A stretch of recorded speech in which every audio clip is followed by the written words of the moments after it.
On the morning of the Battle of Waterloo on Sunday 18th June 1815, Napoleon Bonaparte, who was leading the French army against the British army under the command of the Duke of Wellington, assured his soldiers. He said, "I tell you, Wellington is a bad general. The English are bad soldiers, and we will settle this matter by lunchtime." Well, by the end of the day, Napoleon was defeated, and that ended his rule as Emperor of France. Hey, it's Vishal, and I welcome you to another episode of the Safal Niveshak podcast, where I cover ideas on stock market investing, wealth creation, behavioral finance, and lifelong learning.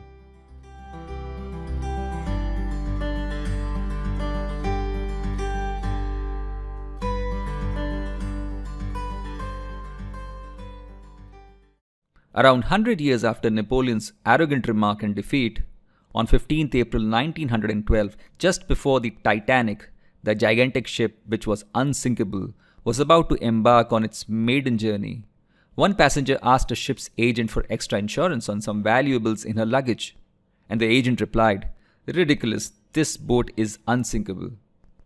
Titanic's captain Edward Smith himself was asked about the safety of the Titanic, and he answered, "I cannot imagine any condition which would cause a ship to founder.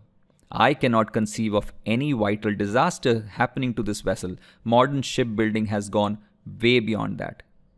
Then, after the ship had struck the iceberg, a passenger asked her employer if they should do something about it, and he replied, "Go back to bed. This ship is unsinkable."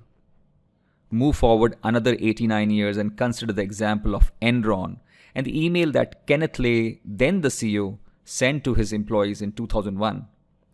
He declared, "Our performance has never been so strong. Our business model has never been so robust. We have the finest organization in American business today."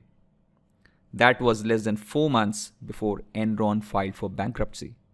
You may also remember the story of the American hedge fund Long-Term Capital Management, which was founded in 1994 and was backed by a dream team, including Nobel Prize winners and investment banking experts. LTCM succeeded enormously at first, only to eventually succumb to the folly of its managers' overweening pride, as its most sophisticated computer models failed to anticipate common sense economic problems. The fund failed spectacularly by 2000. You see, the thing is that if you are repeatedly successful, there's a temptation to believe that you are no longer subject to human fallibility.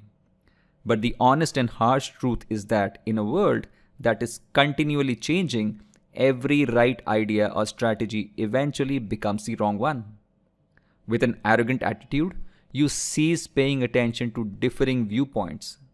Confirmation bias takes its roots in your brain, and you screen out all the sounds that tell you how you are wrong and amplify those that tell you how you are right. But then, it's important to remember that you are not the idea of God that will never be destroyed. And thus, it's important to beware of hubris. When it bites hard. Hubris is basically an overestimation of one's own competence or capabilities. This is particularly when that person is in a position of influence or power. Now I know what you are thinking.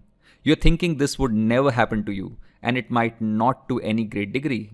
Let's hope it doesn't.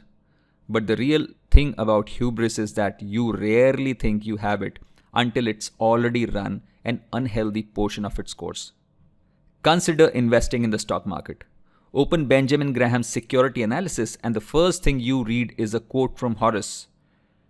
"Many shall be restored that now are fallen, and many shall fall that now are in honor." What could be better reminder than this to investors who get intoxicated by their own success? And I'm finding a lot of such breed these days. So whether it's chasing hot stocks or using leverage or blindly copying or cloning other investors who have seen short-term success, I see widespread arrogance in the stock market. Now, for instance, when you take on leverage and show me the math that a 25% annual return over 10 years minus 12% interest cost on the leverage can still earn you a 20% plus return, please remember Nassim Taleb, who says that we should judge people by the costs of the alternative. That is, if history played out in another way. As he wrote in his brilliant book Fooled by Randomness, clearly, the quality of a decision cannot be solely judged based on its outcome, but such a point seems to be voiced only by people who fail. Those who succeed attribute their success to the quality of the decision. In the same way, be very careful when you judge your stock market success by the outcome you achieve and not by the decision you made. I am an eternal optimist as far as stock market investing is concerned, but please be very careful of what you are doing with your money and why you are doing it. There are great dangers of hubris while dealing with your money, and the only way you can avoid these dangers is by avoiding hubris. Legendary investor Seth Klarman said this in an interview with Charlie Rose in 2012 when I quote, "You need to balance arrogance and humility. When you buy anything, it's an arrogant act. You are saying the markets are gyrating and somebody wants to sell this to me, and I know more than anybody or everybody else, so I am going to stand here and buy it. I am going to pay 1/8 more than the next guy wants to pay and buy it. That's arrogant. And you need the humility to say, but I might be wrong. And you have to do that on everything. Staying humble with your analysis and forecasting powers, which you don't have anyways, will keep you from risking too much in a view of the future that may well turn out to be wrong. So don't be blinded by hubris.